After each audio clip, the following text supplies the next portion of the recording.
পণ্যের গুণগত মান নিশ্চিত করতে Bangladesh standards and testing institution বিএসটিআইকে আরও সক্রিয় হওয়ার উদ্যোগ নিয়েছেন সরকার।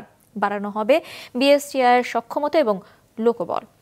বিশ্ব মেট্রোলজি দিবস উপলক্ষে আয়োজিত এক আলোচনায় এসব কথা জানান শিল্পমন্ত্রী হুমায়ুন কবির ভূঁইয়া।